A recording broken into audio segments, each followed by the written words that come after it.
All right, so today we're going to deep dive into a story that starts out Right. like a movie, you know? It's pretty wild. A teenage romance sparked by a helicopter flying over a school. Like a scene right out of a Hollywood film. Exactly. 15-year-old Caroline Crouch meets Babis, who is a 27-year-old pilot. Wow. They elope, they get married. The whirlwind romance. All the makings of a fairy tale, right? Sounds like it. But as you probably know, this wasn't a fairy tale with a happy ending. Definitely not. This one took a dark turn and became a horrific murder. Yeah, a murder that really fooled the world for quite a while. It really did.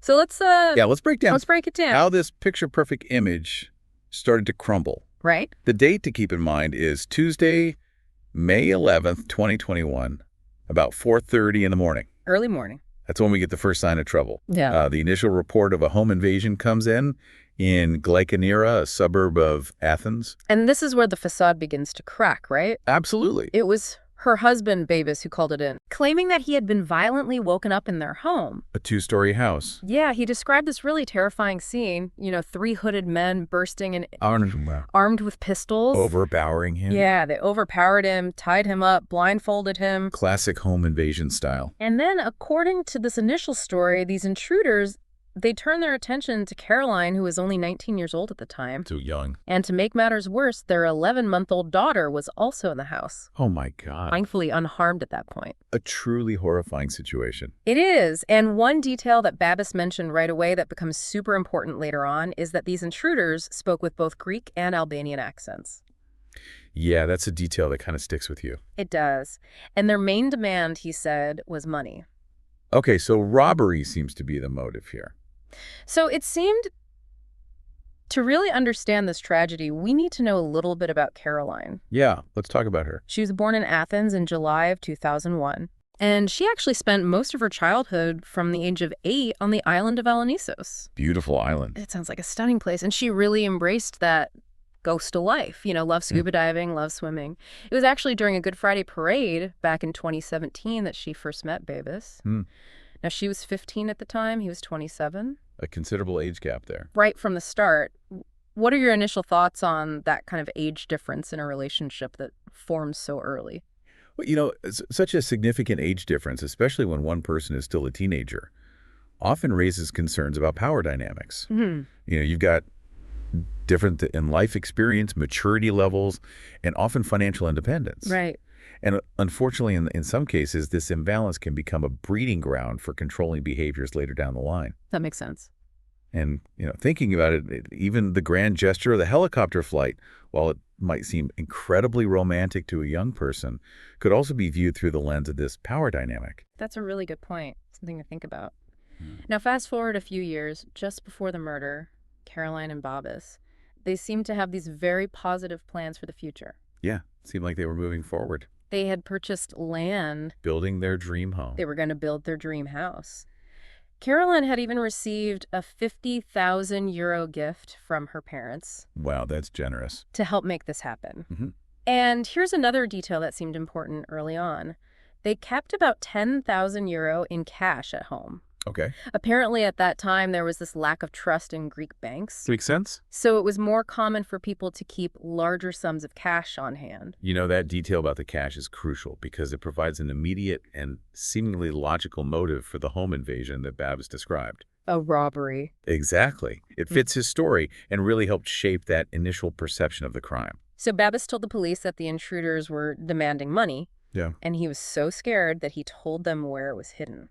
Where was it? And this detail is what's crazy. It was in a Monopoly board game box. A Monopoly box. Of all places.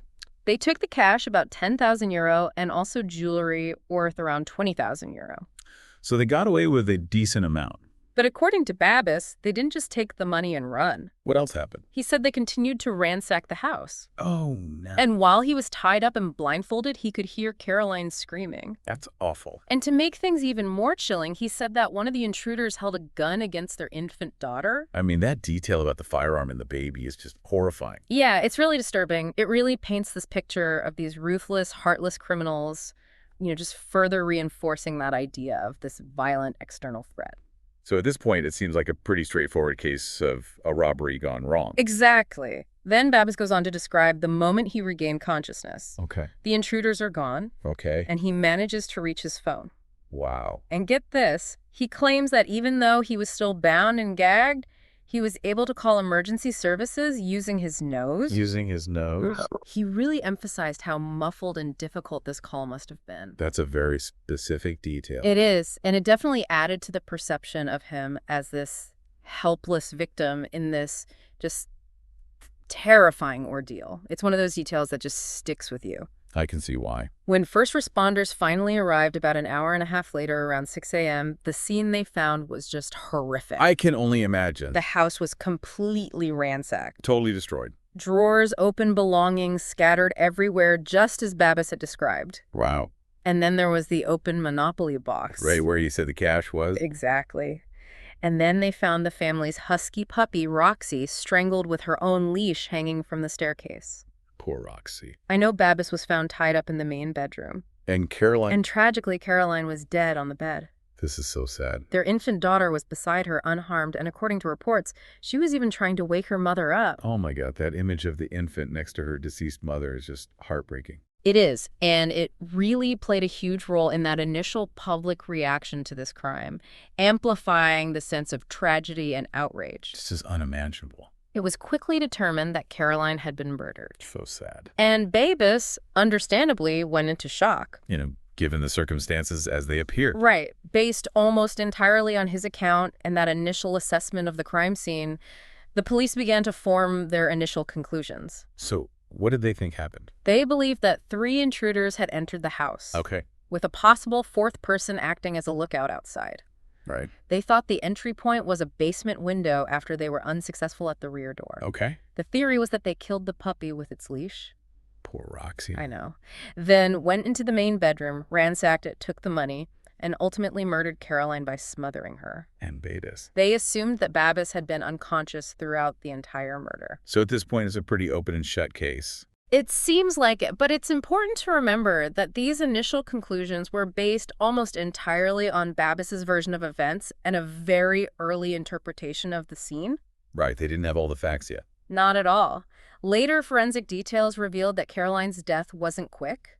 Oh. It was estimated to have lasted around 6 minutes. 6 minutes. There were bruises on her body which showed signs of a struggle. A struggle. And there were even possible signs of sharp objects near her lips and tongue, although there was no evidence of sexual assault. Okay, so while those details definitely painted a clearer picture of the violence she endured, they didn't immediately contradict Babbis's narrative of this chaotic home invasion. Right. I mean, the struggle, for example, could be explained within that context. Absolutely. What's striking is that there was this initial lack of any concrete evidence that pointed to anyone specific, besides Babbis's description. Right. The only potential evidence they found was the hood of one of the intruders, which police thought may have fallen off during a struggle with Babbis. So that single piece of fabric became a focal point. Right. With hopes that maybe it had DNA or some trace evidence that could lead to an ID. They were hoping for something. Makes sense. Based on Babbis's description of the intruder, a sketch was made. Okay. It depicted an overweight, dark-skinned, tall man. Right.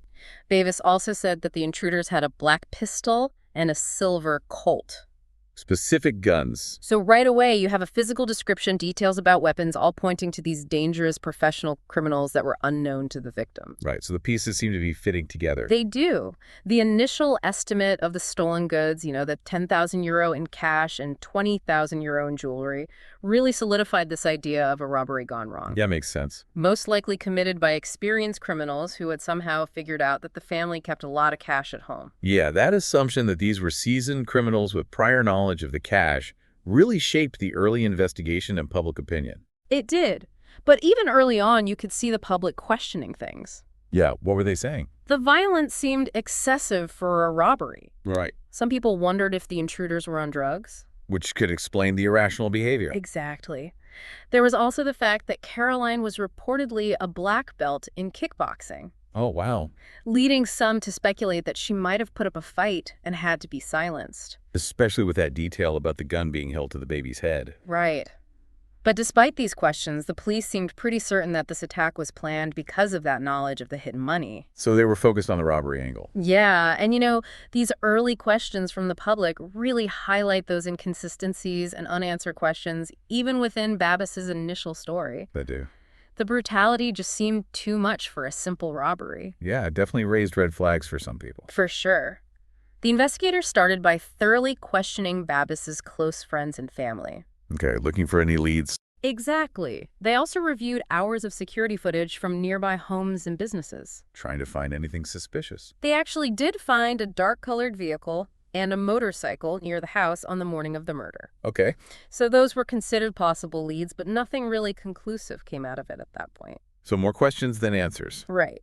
The identification of these vehicles just added another layer of complexity. Were they connected to the intruders? Were they just people driving by?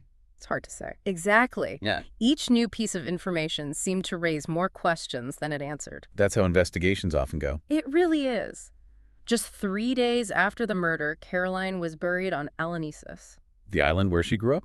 Yeah, and where her parents had originally fallen in love. Wow, that's beautiful. Babis gave a very public and very emotional tribute to her. He did. Talking about how lucky he was to have known her, to have her as his wife and as the mother of their daughter. It was all over the news. It was. He expressed this deep sorrow that their daughter would now grow up without her mother. He called Caroline the joy of his life and said that she would always be with him through their child. I mean, it was all very heart-wrenching to watch. It was, his grief just seemed so genuine. And looking back, it's clear that his public display of grief was a powerful performance. Yeah. And it really played a role in perpetuating this deception and swaying public opinion in his favor, at least initially. It's incredible how convincing he was. While Caroline's funeral was taking place, there seemed to be a potential break in the case. Oh, really? A 36-year-old Georgian national named Georgi Haridis-Vili was stopped near the Bulgarian border during a routine check. Routine check. He had a fake passport. Red flag. It turned out he was wanted for a bunch of break-ins in Athens. Over what period of time? Over the previous 6 months. And here's the concerning part 3. Of those break-ins had happened very close to Babis and Caroline's neighborhood. So in the same area? Yeah, and one of those break-ins was eerily similar to the Crouch home invasion. How so? Entry through a rear window and violence against a female occupant. The parallels are pretty striking. They are making Vili a very strong suspect. At that point, it seemed like they might have found their guy. It really did. And get this, Vili even resembled the sketch that was based on Babis's description. So he fits the profile. He does. Vili was arrested and interrogated for 4 days. 4 days. And there were reports that they used physical means during those interrogations, trying to get him to talk. Intense. But Vili insisted he was innocent and said he had never even heard of Caroline Crouch. So they had the wrong guy. It seems like the evidence against him just wasn't enough. And they had to let him go. They did. And this whole thing actually led to 3 police officers from the Athens homicide squad being demoted. Wow. So they were pretty confident that he was their man. They were. This false lead with Vili really shows the immense pressure the police were under to solve this high-profile case. You can imagine. And it also shows how confirmation bias can play a role. You know, when investigators get so focused on a suspect who seems to fit their initial theory, that they might overlook other possibilities. Yeah, that makes sense. After that dead end, the investigation shifted to a local Albanian organized crime group. Okay. They created what they called a red list of 10 individuals who were known for violent crimes. High-risk individuals. They showed mugshots of these men to Babis, but reportedly without any other information. Interesting. This shift in focus really shows that the police were still working under the assumption that this was an outside job committed by professional criminals instead of someone close to Caroline. They weren't looking at anyone in her inner circle. Not yet. But weeks went by without an arrest. And people started to get impatient. They did. Yeah. Public frustration grew. Yeah, I can imagine. There were rising racial tensions related to crime in general, and that big reward that was offered remained unclaimed. Right. Which made people think something wasn't right. Something was off. The media even started saying that this case was unusual and didn't fit the usual pattern of a robbery homicide. So the public was starting to doubt the official story. Yeah, that's right. And to add to the mystery, it was revealed that the forensic investigation hadn't found any usable DNA or fingerprints that didn't belong to Caroline Babis or their daughter. No DNA. No fingerprints. at a crime scene described as a violent home invasion. Right. That's a major red flag. It is. It either suggests that these intruders were incredibly meticulous and professional, Which doesn't really fit with other details. or more troublingly, that it was someone who knew the house really well. Someone close to the family. Throughout all of this, Babis was constantly in the public eye, What? talking to the media, posting on social media. Keeping Caroline's memory alive. He seemed desperate to keep her case in the spotlight and was always thanking people for their support. And for any information they might have. But looking back, his constant public engagement, while it seemed like the actions of a grieving husband, could also be seen as an attempt to control the narrative. To maintain that image of a heartbroken husband. Exactly, and maybe even deflect suspicion. Interesting. Then, 37 days after Caroline's murder, a huge break in the case happened. What happened? It was at a memorial service for Caroline back on Olonisos. Okay. Detectives were there, but they were keeping a low profile. Trying to blend in. When the service ended, they discreetly approached Babis. They pulled him aside. They told him they had new information and asked him to come back to Athens with them to potentially identify a suspect. But he had no idea. He had no idea that he was now the prime suspect. So the focus had completely shifted. It had. And, this discreet approach by the detectives suggests that they had probably gathered a lot of evidence against Babis by this point. Enough to make him the main suspect. Enough to warrant a confrontation. And they wanted to avoid a public scene. Right. They needed to question him without tipping him off. Yeah, that makes sense. Because at this stage, the investigators had been going over every detail of the case with a fine-tooth comb. Right. And things just weren't adding up. Like what? Well, for instance, that small basement window that Babis said the intruders used just didn't seem big enough for the large man he had described as the leader. So the physical evidence didn't match his story. And several neighbors said they didn't hear any sounds of a violent ransacking that night. Only the puppy crying. Exactly. And as we've talked about, the lack of any fingerprints or DNA was a huge red flag. Right. It just didn't make sense. Then there was the question of why in a robbery would intruders tie up the man but brutally attack and murder the woman? Yeah, that seems odd. It doesn't fit the usual pattern. So all of these inconsistencies, when you put them together, started to paint a very different picture. From the one Babis had presented. Exactly. The evidence was pointing to something much more personal. But the most damning evidence came from a surprising source. What was it? Caroline's smartwatch. Oh, wow. The data showed that she had been asleep until there was a sudden and dramatic spike in her pulse at 4:05 a.m. A huge spike. A 50% increase, which suggests a major stress event. Like a fight or flight response? Exactly. Then, just 6 minutes later at 4:11 a.m., her heart stopped. Oh, my God. And this was all before the time that Babis claimed the murder happened during the home invasion. That's huge. What were your thoughts when you first read about this in the sources? You know, that smartwatch data is incredibly powerful because it's objective. It's time-stamped. It completely contradicts Babis's timeline and puts Caroline's death much earlier than he claimed. It's hard to argue with that kind of evidence. Technology can be very revealing. And the evidence against Babis didn't stop there. Data from his own fitness app showed that he was moving around during the time he said he was tied up and unconscious. So he was active when he claimed to be incapacitated. Exactly.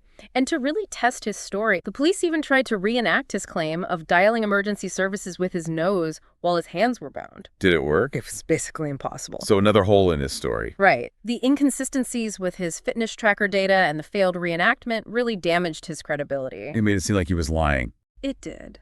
The police investigation also uncovered something really sad. What was that? They found evidence that Caroline had tried to book a hotel room for herself and her daughter on the night she was murdered. So she was planning to leave. It seems that way.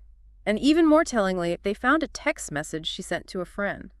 What did it say? It suggested that she was seriously thinking about leaving Baby. So she was unhappy and looking for a way out. These discoveries showed that their relationship was in trouble. It wasn't the happy marriage they portrayed on social media. Not at all. It points to a possible motive for Babis to want her gone. If she was going to leave him and take their daughter? It really shifts the focus from a random act of violence to a domestic tragedy. A crime of passion. Now we have to go back to the beginning of their relationship. Right, back to the start. Babis and Caroline met when he was on vacation in Olonisos, where Caroline grew up. His mother was a teacher at her school. Small world. He was charming, smart, liked photography, and importantly, he was wealthy. So he had a lot going for him. And that helicopter flight over her school, It seemed like a dream come true for Caroline. Especially for a teenager. She thought he was perfect for her, and she told her family how happy she was. So they were smitten? They were. But, looking at their early relationship, it's possible to see signs of a power imbalance from the start. With Babis being older and more established. Using these grand gestures to win over a much younger Caroline. Which could set the stage for control and manipulation later on. They got engaged just a year and a half later. Wow, that was fast. Caroline was actually still underage when he proposed, but she turned 18 just 3 days later. Oh, wow. Just barely legal. They eventually got married and moved to Nera. So they started their life together. On the surface, and especially on social media, they looked like a happy couple. The perfect couple. But the reality, as we tragically learned from Caroline's diary, was completely different. Her diary revealed a different story. As early as 2019, she was having doubts about her relationship with Babis. So cracks were showing early on. She wrote about big fights and even talked about leaving him. She was having second thoughts. Her diary entries paint a disturbing picture of Babis becoming more and more controlling. It's so sad to see how the relationship changed. And this pattern of behavior seems to have started as early as their elopement. Which isolated her from her family and friends. Exactly. Once they were living together, Babis became the sole provider. So he controlled the finances. He even took the money that Caroline's mom sent her. That's not a good sign.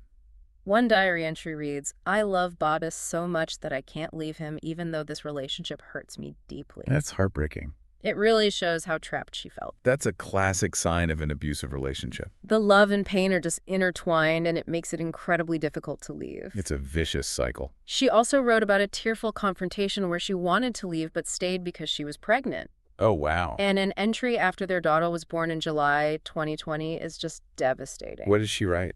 She wrote, "Today my little one is a month old. It's also the day I told Babis I want to leave. I feel awful."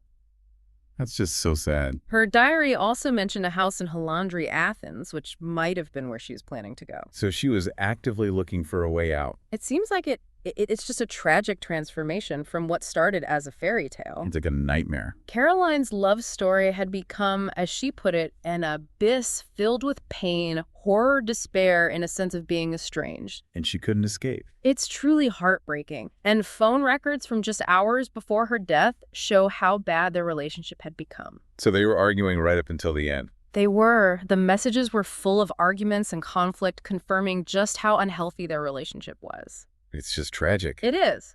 With all of this evidence and those inconsistencies in his story, the investigators finally confronted Babis. What happened? After 8 hours of questioning, he finally confessed. He admitted to everything. He did, but even in his confession, there were lies and attempts to downplay his actions. So he was still trying to manipulate the situation. He said they argued on May 10th because Caroline wanted to leave with their daughter.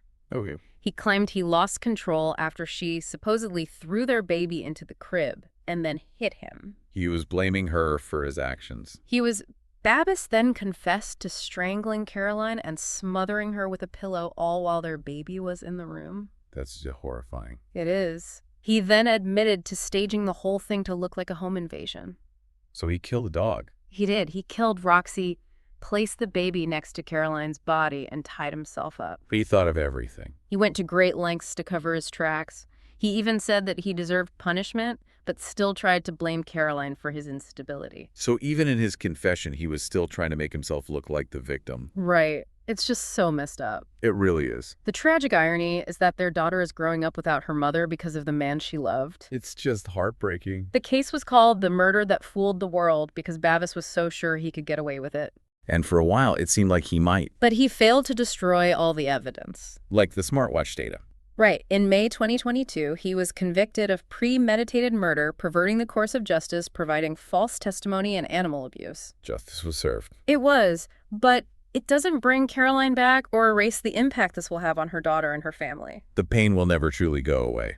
So the big twist in this story is that the grieving husband was the killer all along. The person everyone thought was a victim was actually the perpetrator. The story of a brutal home invasion was a lie to cover up a domestic tragedy caused by a toxic relationship and Babis's need for control. It really makes you think about the hidden complexities in relationships. It does. Appearances can be so deceiving. This case is a stark reminder that sometimes the biggest danger comes from the people we are closest to, And that the image people project to the world can be a carefully constructed facade. hiding a much darker truth. It leaves us with a chilling question.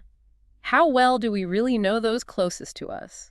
And are there any subtle signs that we might miss that could reveal a much darker reality? It's definitely something to think about.